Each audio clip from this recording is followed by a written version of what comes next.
तीन शब्द पाच नियमाच्या आधारे सुरू आहे. पहा, मला एक अनुभव विचारला. मी सर्वात अगोदर मार्गात येण्याचे कारण म्हणजे ज्या वेळेस मी अनेकामध्ये होतो आणि माझ्या लग्न झाल्याच्या नंतर माझ्या पत्नीवर 1 महिन्याच्या नंतर दुःख आले आणि तिच्या अंगात यायचे ते सैतान. तसा 11 ते 12 रात्री 11 वाजतापासून 12 वाजेपर्यंत तिच्या अंगात यायच्या. त्यावेळेस आमच्या घरी बी एक मानभाव पंथाच्या सेवा होती आणि त्या देवाला आम्ही अगरबत्ती लावत होतो, पण समाधान मिळत नव्हती. तिच्या अंगात येणं बंद झालं नाही. त्यावेळेस मी गुमथाळ्यामध्ये मी किरायानं राहत होतो. विनोद भाऊ भोयर यांचे तिथे सेवक होते परमात्मा एकचे.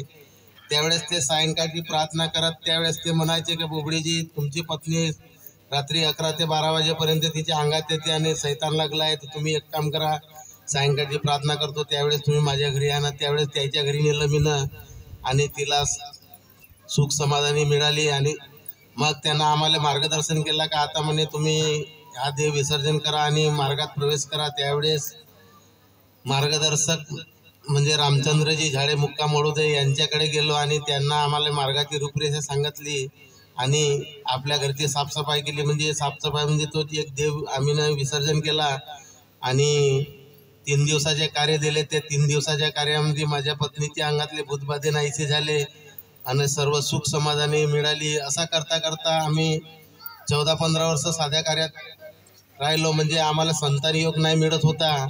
कधी कधी आम्ही सेवक बाबाचे तत्वशब्द नियम विसरतो आणि चर्चा बैठकले जाणं बंद करतो, कारण की आम्ही सुखी झालो म्हणजे आम्हाला चर्चा बैठकची गरज पडत नाही असं आम्ही सोचतो. पण हे चुकीचं आहे.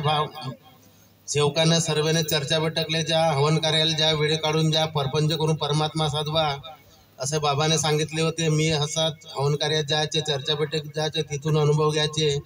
आणि असा करता करता 7 वर्षांनी एक माझी मुलगी झाली आणि ते भगवंतानं मला दिली. कारण की मी कोणत्याही दवाखान्यात माझ्या पत्नीला नेलं नाही. मी भगवंताच्या भरोश्यावर राहिलो. मी विश्वास करत होतो कारण की मी चर्चा बैठकमध्ये जात होतो, तर मला सर्व मार्गदर्शन ऐकायला मिळत होते. म्हणून मी हिंमत हारली नाही, विश्वास ठेवला.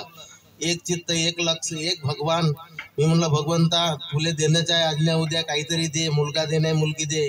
तर त्यानं मला पहिली मुलगी दिली, दुसरी मुलगी 5 वर्षांनी दिली. असे करून 12 वर्ष होऊन गेले. मी म्हणलं भगवंता मला राहायला घर नाही, मी किरायाच्या घरात राहत होतो. मालगाव परिसरामध्ये मला एक घर मिळालं. म्हणजे भगवंताला मी जे जे मागितलं ते दिलं. म्हणून मी भगवंताच्या तत्वशब्द नियमाच्या पालन करतो. कुठे हवन कार्य असले ते वेळ काढून सनी जेवढं बनते तेवढं कार्य करण्याचा प्रयत्न करतो. आणि म्हणून बाबांनी दिलेले 4 तत्व 3 शब्द 5 नियमाचा पालन करावं. मी एक छोटासा अनुभव सांगतो. वारा शिवनी ह्या गावचा एक सेवक विश्वकर्मा, त्यांना एक संजयजी विश्वकर्मा यांना कॅन्सर झाला होता त्याच्या जिभेले. त्यावेळेस मी गेलो होतो आणि माझ्यासोबत पन्नासे काकाजी होते आणि पजगरे काकाजीचे हातचे सेवक होते. त्यावेळेस मी 9व्या हवनाला गेलो होतो. त्यांच्या वेळेस त्याचा एक अनुभव आहे. तो त्यांना कॅन्सर झाली होती. ते 2 महिने काही जेवण करत नाही, अन्न खाल्ला नाही. त्यानं त्याच्या जिभेला झालं होतं, जीभ कापण्यात गेली म्हणून ते बोलू शकत नव्हते. डॉक्टरनं सांगितलं का हे मृत्यू घोषित केला. पण त्यांचे साडे मार्गाशी होते आणि त्यानं मग त्याच्या साड्यानं त्याच्या आपल्या बहिणीला सांगितलं का नाही म्हणे तुम्ही ह्या मार्गात जोडा म्हणे, जेव्हाही गेले तरी चालेल ना, राहतील तरी चालेल. पण त्या बहिणीने हिंमत नाही हारली. त्याच्या पत्नीनं आणि पजगरे काकाजीकडे नेला त्याले आणि त्या पजगरे काकाजीने मार्गदर्शन केलं आणि त्याला कार्य दिले आणि सांगितलं का तो हवन कार्यात जा, चर्चा बैठकमध्ये जा. ते हवन कार्य चर्चा बैठकमध्ये जात गेले. त्यानं त्यावेळेस 2-3 महिने तो बोलला नाही, जेवण नाही केला. त्यानं पहिला शब्द काढला बाबा हनुमानजी आणि त्या दिवसपासून तो वरण आणि भात खायला लागला आणि त्यानं 15 मिनिट त्या वारा शिवनीमध्ये मार्गदर्शन केला. पाय हा भगवंताची कृपा, चांगली बिमारी ह्या मार्गामध्ये आराम होते.